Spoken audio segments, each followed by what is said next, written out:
இது வந்து இலங்கை இராணுவத்தினுடைய ஒரு போர் விமானம், சரிங்களா. இந்த விமானம் வந்து இப்போ உடஞ்சி சுக்குநூறாக இருக்குது அப்படின்னு சொன்னால், இலங்கை இராணுவம் வெளிநாடு இதோட சண்டை போட்டதில்லை. சண்டை போட்டது யாருக்குள்ளன்னு தெரியும். ஸோ அவர்கள் வந்து சுட்டு வீழ்த்திய விமானம் தான் இந்த விமானம். இலங்கையினுடைய AH-332B AH-32B என்ற விமானம் வந்து புலிகளால் சுட்டு வீழ்த்தப்பட்ட விமானம் தான் இது. பாருங்கப்பா, இன்ஜினை பாருங்க அப்படி இருக்குண்டு. இது எல்லாமே இன்ஜின் தான். இது அப்படியே சுட்டு வீழ்ச்சி அப்படியே நுரைக்கி போட்டு வச்சிருக்காங்க.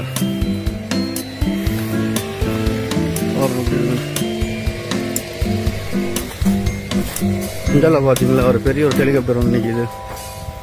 பெரிய ஒரு ராட்சத ஹெலிகாப்டர். அப்பா உள்ள குண்டுகளை சீறி பாய்ச்சும் போல இருக்கு வைக்கப்பட்டது. பாருங்களேன், வடகிழக்கு யுத்தத்தில் தாராளமாக பாவிக்கப்பட்டனவாம். இவை 9வது தாக்குதல் ஹெலிகாப்டர் ஸ்கொட்லாந்து பராமரிக்கப்பட்டது. இது வந்து வடகிழக்கு யுத்தத்தில் அதிகமாக வந்து பாவிக்கப்பட்டதான். இது எல்லாமே குண்டுகளை வந்து சீறி பாய்ச்சிடுது. முன்னுக்கும் பார்த்தீங்கன்னு சொன்னால் புல்லட், முன்னுக்கும் புல்லட் தான், மேலேயும் புல்லட் தான். இதுதான் வந்து அதோட வந்து குண்டுகள்.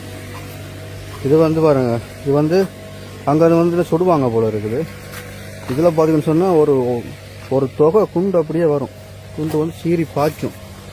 அப்பா, இந்த விமானத்தை வந்து இந்த ஹெலிகாப்டர் பெற்றிய இந்த ராட்சத விமானத்தை வந்து வடகிழக்கு யுத்தத்தில் பாவிச்சிருக்காங்க, சுட்டு தள்ளியிருக்காங்க.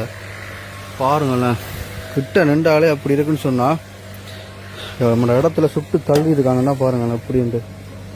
இது எல்லாமே இதோட வந்து இதுதான், இதோட பார்ட்ஸ் தான். பெரிய ஒரு விமானம், இதோ தான் அது குண்டுகள்.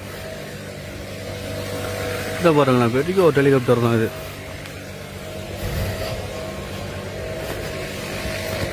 The Mini-20H is given NATO code name is Indo-Russian built assault helicopter. Friendship popular used for the close support tactical arm escort. English the western country used to the helicopter transporting. இதை பாருங்க, இது வந்து வருங்க போட்டுருக்காங்க. வடகிழக்கில் வந்து தாராளமாக பாதிக்கப்பட்டதான். இப்படி ராட்சதமாக இருக்குது பார்த்தீங்களா, பார்த்தாலே பயங்கரமாக இருக்குது. இந்த மாதிரி நிறைய இருக்குது. பார்ப்போம் பாருங்கள், இதுதான் இதோட வந்து உண்மையான படம் இதுதான். ஆனால் இப்போ வந்து